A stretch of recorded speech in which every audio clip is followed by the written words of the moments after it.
Oke, assalamualaikum warahmatullahi wabarakatuh. Oke guys, ketemu lagi dengan saya Eren Kias S di channel Eren Kias S yang membahas tentang matematika untuk membantu kalian selama PJJ ini ya. Oke, yuk di video ini kita bahas apa sih Pak? Langsung aja ya. Hari ini kita bahas tentang distribusi peluang binomial. Babnya, KD-nya, kompetensi dasarnya adalah distribusi peluang binomial part 1. Di mana part 1 ini kita akan ulas mengenai materi prasyarat dan variabel acak. Oke, langsung yuk. Pokok bahasan di distribusi binomial tuh apa aja ya? Yang pertama, materi prasyarat ya. Materi prasyaratnya itu biasanya adalah kombinasi dengan peluang. Ya sebenarnya bukan kombinasi doang sih, kombinatorika. Karena kombinatorika itu terdiri dari kaidah pencacahan, permutasi, kombinasi, dan seterusnya. Cuman yang biasa dipakai adalah kombinasinya. Maka saya akan fokuskan ke kombinasinya. Oke, dan peluang, jelas. Peluang ini ya. Nah, terus yang kedua, kita bicara soal variabel acak. Nah, kemudian yang ketiga adalah distribusi peluang binomial. Di video yang kali ini akan saya bahas mengenai bagian 1 dengan bagian 2 yang di sini. Materi prasyarat, kombinasi peluang ini akan saya ulas hanya paling sedikit saja lah satu contoh soal dengan variabel acaknya ya. Dan ada nanti eksplorasi soalnya seperti apa. Oke, langsung aja kuis, kita lihat lagi yuk. Materi prasyarat kita punya kombinasi. Apa sih kombinasi, Pak? Kombinasi adalah memilih R dari N unsur. Mohon maaf nih, saya pelo nih. Memilih R dari N unsur tanpa memperhatikan urutan. Kalau memperhatikan urutan berarti dia namanya adalah permutasi. Oke, sebentar. Ini saya setting dulu. Visible. Ya. Tanpa memperhatikan urutan. Jadi rumusnya apa? N kombinasi R ya, ininya simbolnya gini, ya simbolnya sebenarnya nggak hanya kayak gini, banyak ya. Ada yang N-nya di atas, ada yang pakai kurung buka NR gitu dan sebagainya. Tapi umumnya adalah NCR. N kombinasi R itu apa? N faktorial dibagi R faktorial N min R faktorial. Yang mana dengan catatan N-nya lebih besar dari R. Dan lebih besar dari sama dengan 0 juga ya. Oke, contoh. Dari 7 orang siswa akan dipilih 3 orang sebagai perwakilan sekolah mengikuti lomba catur. Banyaknya cara pemilihan adalah, ya kita lihat aja. Dari 7 kita pengen ngambil berapa? Ngambil 3. Ya utin, N-nya sama dengan 7, R-nya sama dengan 3. Maka kita punya banyak caranya apa? 7 kombinasi 3. Yang mana 7 kombinasi 3 kalau kita masukin ke rumus ini jadi begini. Gitu ya. Nah, terus yang ini kita faktorialnya kita ubah.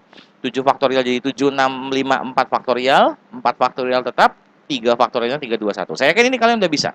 Saya yakin ini kalian udah bisa. Ketika kalian menonton VGM ini, video ini, eh saya yakin kalian di sekolahnya untuk matematika wajib itu pasti sudah untuk yang kombinatorika, kombinasi terutama ya.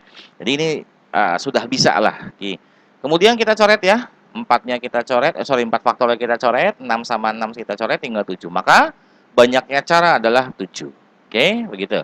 Ini kombinasi. Kemudian kita bicara soal peluang. Peluang itu apa? Peluang itu kalau dalam kata-kata soalnya biasanya probabilitas atau kemungkinan.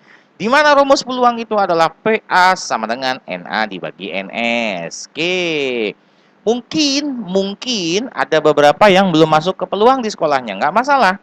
Karena sebenarnya peluang ini kamu sudah belajar pada saat kamu kelas 9 SMP. Pak, lupa Pak. Udah 3 tahun yang lalu Pak. Saya ingatkan lagi di sini.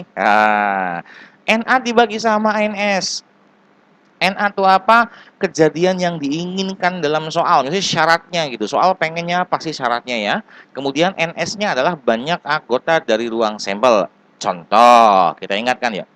Contoh yang kedua, kita punya di sininya ada 4 bola merah dari sebuah kotak ya. Ada 4 bola merah, ada 3 bola hijau. Diambil 2 bola secara acak. Nah, 2 bola berarti kalau kata-kata seperti ini diambil 2 bola secara acak sekaligus. Dicerowok, cerut 2 dapat. Berapa peluang terambil bola merah? Ingat, pengennya 2 bola. Maka kita lihat. Misalkan A-nya adalah kejadian terambil 2 bola merah. Kalau A-nya itu kejadian terambil 2 bola merah, berarti kita punya NA-nya sama dengan 4 kombinasi 2. Kok bisa, Pak? 4 kombinasi 2 itu berarti kita dari 4 bola merah yang di soal ngambil 2 ya, pengen ngambil 2 bola merahnya. Maka 4 kombinasi 2 yang artinya ketika kita hitung jadinya 6. Ini NA-nya. Lalu kita lihat bagaimana NS-nya, Pak. Awas hati-hati, NS itu tidak melihat syarat. tidak melihat warna, hanya melihat objeknya saja. Objeknya apa, Bos? Bola. Bolanya ada berapa? 7. 4 sama 3. Ya kan, ada 7. Diambil berapa? 2. Ya, berarti 7 kombinasi 2. Yang artinya begini, kamu hitung dapat hasilnya adalah 21. Paham ya? Gitu. Maka dari sini kita punya PA sama dengan NA per NS, dia 6/21 alias 2/7 kalau sederhanain. Oke? Paham sampai sini ya? Oke, pastikan bahwa kalian paham dua soal ini, dua contoh soal ini karena dia akan berkaitan. Akan berkaitan untuk kedepannya nanti. Oke? Cus, sekarang kita masuk ke yang namanya variabel acak. Apa sih Pak variabel acak nih Pak? Ini saya baru dengar variabel acak nih. Oke, dalam matematika kita bicara definisi dulu. By definition, secara definisi, variabel acak itu adalah sebagai suatu fungsi yang menghubungkan sebuah bilangan real dengan setiap unsur dalam ruang sampel. Allahu Akbar, ini apa ini Pak? Nggak paham Pak. Kalem boy, kalem, kalem. Gue jelasin. Nih, gue jelasin. Kalau dari definisi kalian bingung, kita langsung masuk ke kasusnya dulu ya. Misal, contoh 3, karena kan itu udah contoh pertama. Contoh 3, katanya Bang Jago itu menikah dengan Neng Ningsih. Mereka sudah mempunyai 3 anak katanya. Bang Jago sama Neng Ningsih rajin bener ya, dapatnya 3 anak. Nah, kemungkinan anaknya tuh apa aja sih Pak? Gitu kan, berarti kita cek dulu kemungkinannya. Ini ada anak pertama, ada anak kedua, ada anak ketiga. Anak pertama kemungkinannya adalah laki-laki semua. Kemudian PLP, P itu perempuan ya. Perempuan laki-laki, LPL, kemudian LLP, ini kita list semua. LPP, kemudian PLP, kemudian PPL, kemudian terakhir adalah PPP. Ini kita list semua, ya. Nah, kemungkinan anak-anak Bang Jagonya. Jadi kalau ada 4 ya lebih banyak lagi nantinya anaknya ya. Oke, terus misalkan variabel acak X didefinisikan. Awas, didefinisikan. Jadi definisinya mah dari kita sendiri gitu. Variabel acak didefinisikan banyaknya anak perempuan Bang Jago sama Neng Ningsih nih. Gitu. Oke, banyaknya anak perempuan Bang Jago sama Neng Ningsih. Berarti kemungkinan banyaknya anak perempuan ada berapa sih? Ada berapa? 0, ya enggak? Bisa 0. Kalau kamu lihat dari kemungkinan tabel yang gede ini, yang anak perempuannya 0, itu yang mana? Ya ini doang, el. Ya enggak? Karena nggak ada perempuan kan? Karena X-nya itu adalah banyaknya anak perempuan Bang Jago. Jadi kalau X-nya 0, anak perempuannya 0, ya berarti laki-laki semua dong. Kemudian yang kedua, anak perempuannya atu. Berarti yang mana kemungkinannya? Nih, PLL, LPL sama lelep. Ini kemungkinannya. Kemudian lanjut lagi 2, gitu kan? Anak perempuannya 2, kemungkinannya yang ini. Kemudian lanjut lagi terakhir adalah anak perempuannya 3, yang artinya dia perempuan semua. Paham sampai sini? Gitu ya? Oke. Pak, bisa nggak? Mungkin nggak Pak? Ini nilai variabel acak di sininya ini 0, 1, 2, 3, 4. Mungkin nggak 4? Kagak mungkin lah bos. Lah kan katanya di sininya 3 punya anak. 3 orang anak. Masa iya anak perempuannya 4? Satunya gimana ceritanya? Dari mana anak siapa itu nantinya? Jadi 3 orang anak ya berarti maksimum di sininya nilai variabel acaknya adalah 3 gitu. Jadi maksimum si anak perempuannya itu adalah 3, begitulah kira-kira. Oke? Paham ya? Ya. Nah, kemudian ini bisa kita katakan bahwa X itu X besar. Awas hati-hati. Kalau dalam variabel acak dalam distribusi binomial itu biasanya dinyatakan ada besar ada kecil hurufnya. X besar menyatakan variabel acaknya. X besar menyatakan variabel acaknya. Apa itu variabel acaknya? Banyaknya anak perempuan Bang Jago dan Neng Ningsih. Yang artinya X besar itu himpunan. Dari 0, 1, 2, 3. Yang ini ya. Ini X besarnya. Kemudian X kecil menyatakan nilai variabel acaknya. Nilai variabel acaknya yang artinya X kecil sama dengan 0, anak perempuannya ada 0, anak perempuannya 1, kemudian 2 sama 3. Begitu kira-kira. Oke? Paham ya? Jadi sekali lagi saya katakan X besar itu menyatakan variabel acaknya. Definisi variabel acaknya apa? Pak, misal, Pak, saya nggak suka anak perempuan, Pak, saya nggak mau, Pak, saya pengen ngeceknya nih. Mendefinisikannya adalah variabel acak X didefinisikan sebagai banyaknya anak laki-laki. Bang Jago sama Neng Ningsih. Boleh, nggak apa-apa, coy. Boleh, berarti nanti nilai ininya bisa jadi berbeda. Gitu ya, ya bisa beda bisa sama, tapi ya intinya nggak sama dengan inilah, nanti berubah ke bawahnya. Ketika kamu mendefinisikan variabel acaknya X beda lagi, kamu ke bawahnya beda lagi, begitu. Oke? Pak, saya mau ubah lagi Pak, definisi variabel acaknya Pak. Gimana variabel acak definisinya? Misalkan variabel acak X-nya saya definisikan sebagai banyaknya uang yang dimiliki oleh Bang Jago. Bisa nggak Pak? Bisa sih, bisa. Tapi kan ini lagi ngomongin anak, coy. Lagi ngomongin anak, kagak ngomongin duit, bos, gitu. Jadi intinya definisi mah bisa apa aja, bisa kapan aja, bisa bisa maksudnya bisa objeknya apa aja, tetapi ya tergantung lihat soalnya lah, gitu kan. Nah biasanya pendefinisian variabel acak x ini sudah ditentukan di soalnya, begitu. Dia sudah ditentukan di soalnya. Variabel acak x menyatakan apa, itu biasanya begitu. Ya, oke. Lanjut ya. Jos, lanjut. Contoh lagi yuk, contoh 4. Contoh 4 katanya kita punya ada dalam sebuah kotak ada 6 bola kuning, ada 5 bola merah. Katanya dia diambil 3 bola sekaligus. Nah, dan variabel acak X dia didefinisikan sebagai banyaknya bola kuning yang terambil. Kita lihat dulu kemungkinannya yuk. Ini bisa bukan pengambilan pertama ya, harusnya bola pertama, bola kedua ya. Ini bola pertama, bola kedua. Nah, bola pertama kemungkinannya apa? Kuning-kuning, kemudian kuning merah, kemudian merah kuning, kemudian merah merah. Jadi intinya kemungkinan yang paling apa? Bukan paling, kemungkinan yang semuanya apa sih kemungkinannya munculnya gitu ya. Kamu list dulu lah di sini. Jadi kalau pengen masuk konsep variabel acak, kamu harus bisa ngelis. Jangan sampai ada yang terlewat. Oke. Nah, kan katanya tadi variabel acak X didefinisikan sebagai banyaknya bola kuning yang terambil. Maka kemungkinan banyak bola kuning yang terambil apa? Kita punya nilainya bisa 0. Karena X-nya itu banyaknya bola kuning, berarti ketika nilai X-nya 0, artinya apa? Kagak ada kuning yang keambil, yaitu merah-merah doang. Kemudian X-nya 1, yaitu KM sama MK ya, kuning merah sama merah kuning. Dan X-nya 2. X-nya 2 berarti KK, kuning sama kuning. Ya, ini sama kita definisikan. X-nya menyatakan variabel acaknya, yang artinya X-nya itu adalah anggota himpunan 0, 1, 2. Kemudian X kecilnya menyatakan nilai variabel acaknya. Ya, nilainya X-nya 0, X-nya 1, dan X-nya 2. Begitulah kira-kira. Oke, jadi ini konsep variabel acak dulu yang harus kamu pahami. Nah, baru masuk ke selanjutnya adalah variabel acak jenisnya apa aja, Pak? Jenisnya itu kita punya ada variabel acak diskrit sama VA ya, VA kontinu. Yang diskrit itu artinya berisi kemungkinan yang dapat dihitung. Kalau dalam bahasa Indonesia countable. Apa itu countable, inilah pokoknya itulah. Yang bisa dihitung be pokoknya wis. Kalau yang bisa dihitung, berarti contohnya adalah, misalkan, banyaknya bilangan prima yang kurang dari 9.000. Lupa banyak pisan, Pak. Iya banyak pisan, tapi kan bisa dihitung, coy. Bisa kita cacah, bisa kita ijir gitu loh, bisa kita list. Dari mulai 2, 3, 5, 7, dan seterusnya sampai yang kurang dari 9.000 gitu. Ada berapa banyak bilangan prima, tapi bisa kita list.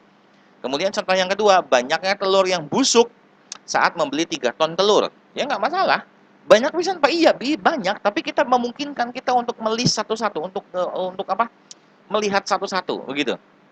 Nah, yang variabel kontinu itu didefinisikan sebagai berisi kemungkinan yang tidak dapat dihitung.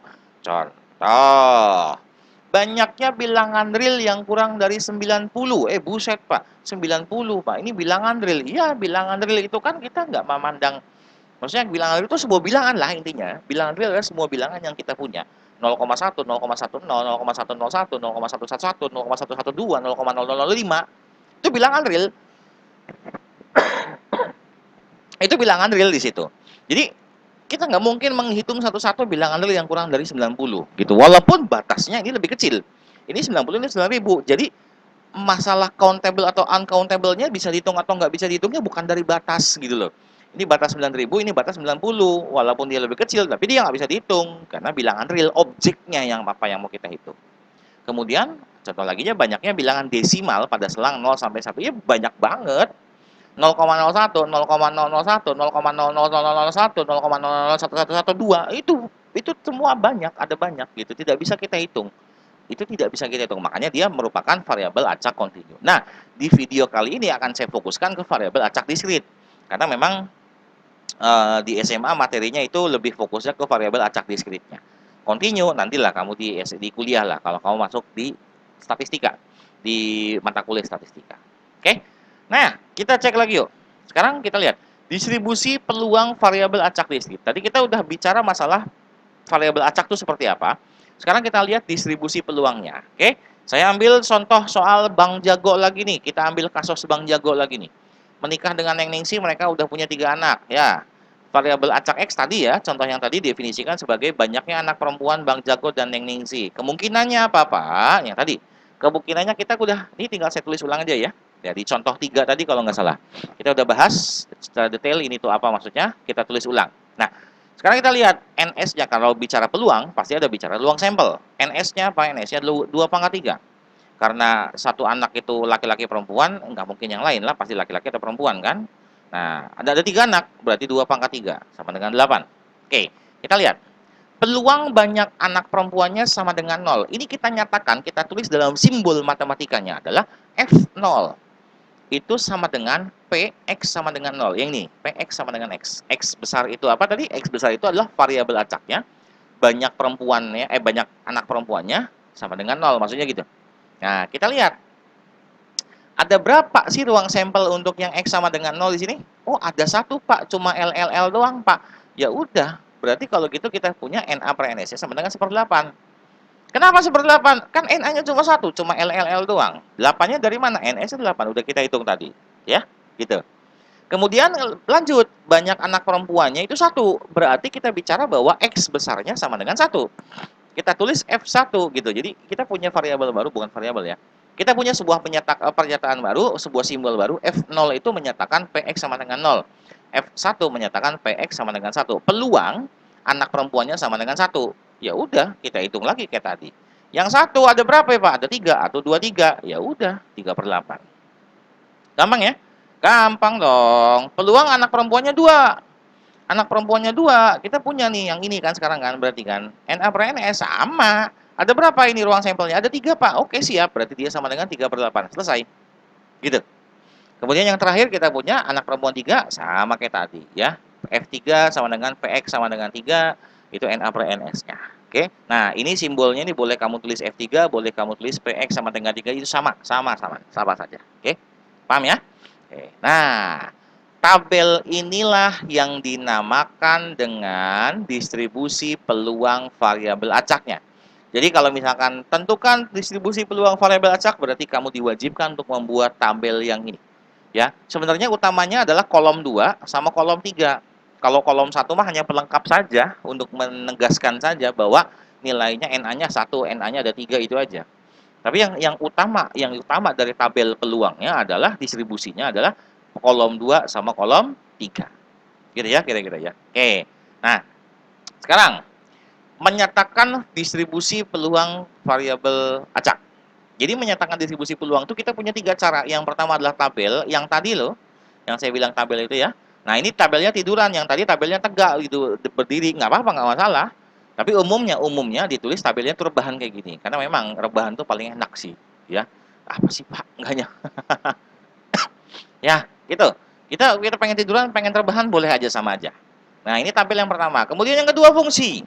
Fungsi itu berarti gimana, Pak? Fungsi ini awas hati-hati, bukan berarti fungsi kayak biasa, fungsi fx sama dengan 5x kuadrat tambah 5, enggak, tapi fungsinya begini. Bentuknya kita lihat, dari angka-angka fx yang ada di tabel, itu hanya ada 2 angka ya. Berapa? 1/8 dengan 3/8. Nah, yang 1/8 ini didapat ketika x-nya berapa? X-nya 0 dengan x-nya 3. Udah tulis. 1/8 untuk x sama dengan 0 atau x sama dengan 3. Berarti 3/8-nya untuk x sama dengan 1, x sama dengan 2. Selesai. Paham? Gitu ya. Nah, tapi hati-hati, kamu harus tulis di sini 0 untuk x lainnya. Apa artinya ini? Ini adalah untuk menegaskan bahwa tidak ada nilai lain selain 1/8 dengan 3/8. Begitu. Jadi 0 ini untuk menegaskan bahwa selain 0, 1, 2, 3 itu nggak ada lagi nilainya. Dah, cuma ini doang. Gitu ya. Itu fungsi. Nah, yang ketiga dalam bentuk grafik. Ini memang jarang muncul di soal, jarang muncul, tapi nggak apa-apa, kalian harus tahu. Dalam bentuk grafik, X-nya itu berarti dalam sumbu X ya, menyatakan 0, 1, 2, 3, kemudian Fx-nya itu sumbu Y. 1/8 tambah 3/8. Oke, ini 1/8 nih kira-kira 2/8 ya, gitu. Jadi biar enak membagiannya. 1/8, 2/8, 3/8. Ya udah, X-nya 0 berarti tingginya 1/8, satunya 3/8, 3/8, 1/8, dan seterusnya. Begitulah kira-kira. Kalau bentuknya grafik, ya. Nah, sekarang Dari hal-hal ini, dari bentuk tabel ini, dari bentuk fungsi dan bentuk grafik ini, ada hal yang harus kamu perhatikan. Apa yang perhatikan? Yang pertama adalah nilai peluangnya selalu kurang dari sama dengan 1. Nggak mungkin nilai peluangnya lebih dari 1. Jadi misal kamu dapat untuk X sama dengan 1, kamu dapatnya di sininya 7/5. Salah, wis, pasti salah. Nggak mungkin itu, bisa pasti salah. Karena nilai peluang itu selalu kurang dari sama dengan 1. Ini bisa jadi salah satu patokan untuk cek jawaban kamu benar apa salah. Gitu ya. Itu pasti salah.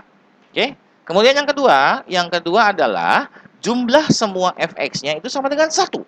Jadi nilai tiap-tiap x-nya, nilai tiap-tiap ininya itu kurang dari sama dengan 1, tapi jumlah semuanya itu harus sama dengan 1. Nah, ya udah jumlah kayak contoh ini. Jumlahin aja. 1/8, 3/8, 3/8 sama 1/8. 1. 8/8 kan? Gitu. Ya. Jadi artinya kamu ini dua hal ini harus kamu perhatikan ini. Ini bisa jadi salah satu tools kamu untuk ngecek jawaban kamu tuh bener apa enggak sih gitu lah. Ya, karena kan lebih enak nanti kalau bisa kita cek. Oke? Cus, kita lihat. Selanjutnya adalah yang namanya distribusi kumulatif. Apa sih Pak distribusi kumulatif, Pak?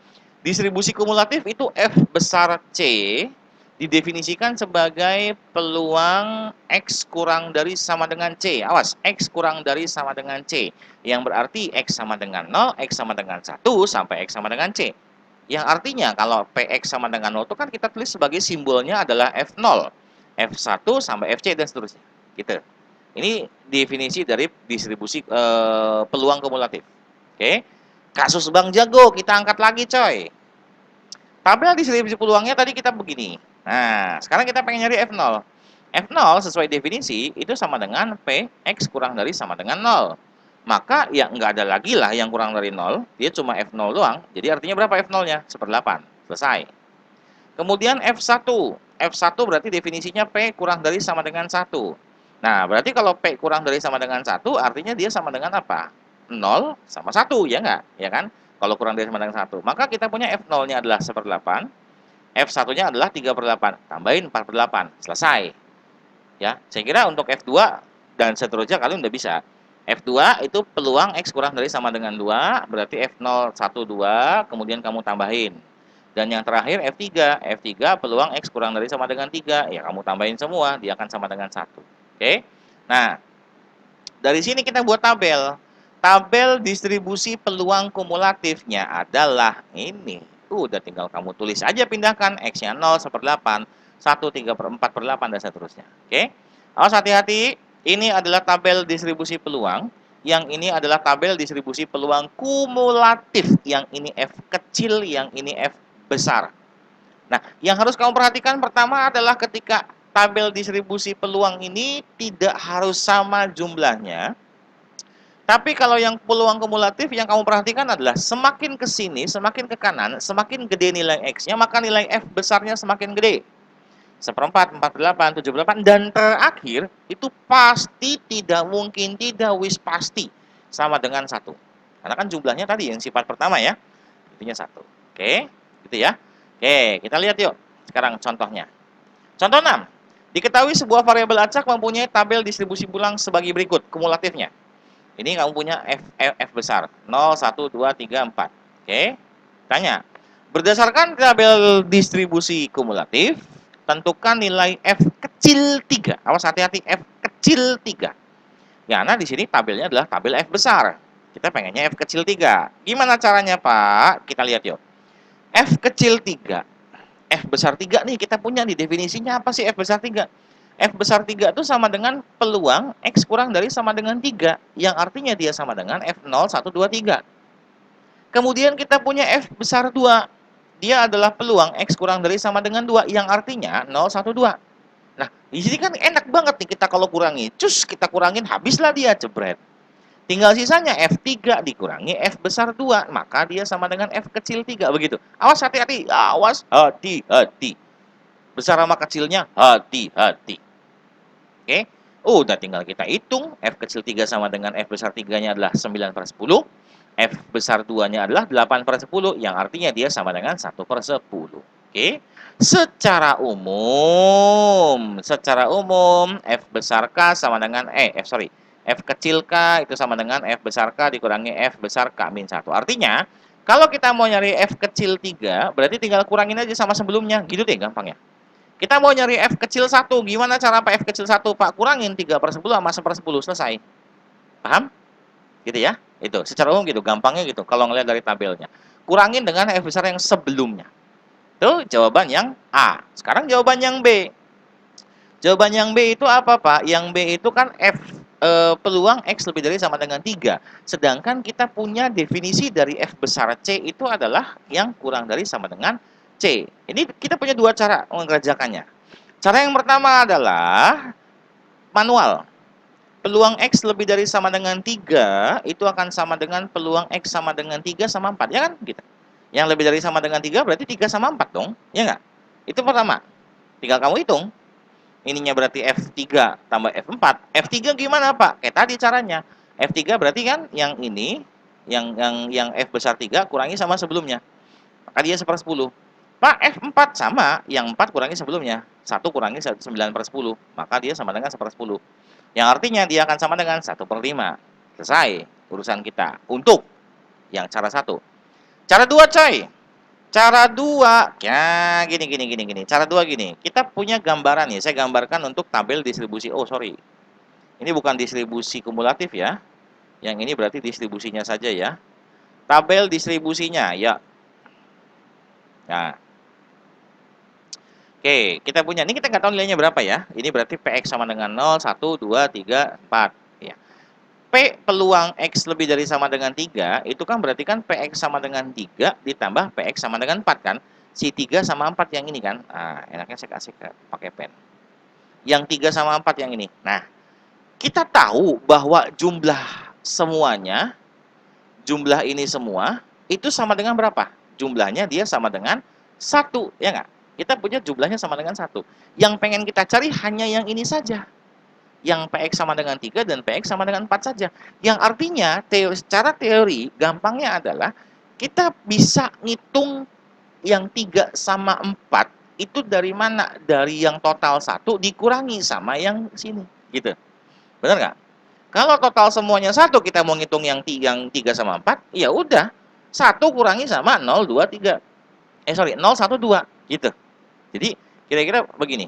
Oh, 1 dikurangi sama P0, P sama dengan 0, P sama dengan 1, dan P sama dengan 3. Ya, 2. Yang mana kita punya ini kan sama dengan 1 dikurangi PX kurang dari sama dengan 2. Berdasarkan definisi dari F besar, ini adalah F besar 2. Nah, ini ya. Tuh. PX kurang dari sama dengan C berarti F besar C. Nah, F besar 2 di soal udah ada belum? Udah. 8/10. Udah, 1 dikurangi sama 8/10. Maka nilainya adalah 1/5 sama. Sama ya? Nah, jadi cara 1, cara 2 bebas, terserah kalian suka yang mana. Cuman biasanya cara 1 itu dipakai ketika nilai X kecilnya itu paling gede lah, nggak gede-gede amat maksudnya, paling 4 gitu atau 5 gitu lah kira-kira. Tapi kalau untuk yang nilai X-nya itu sampai 15, sampai 20, itu akan jauh lebih enak kamu pakai cara yang kedua gitu. Begitu ya? Oke. Gitu ya. Oke, mungkin itu dulu video dari saya untuk kali ini. Sampai ketemu di video-video berikutnya. Tetap semangat PJJ, jangan nongkrong-nongkrong, tetap patuhi protokol kesehatan, oke? Sampai ketemu lagi. Wassalamualaikum warahmatullahi wabarakatuh.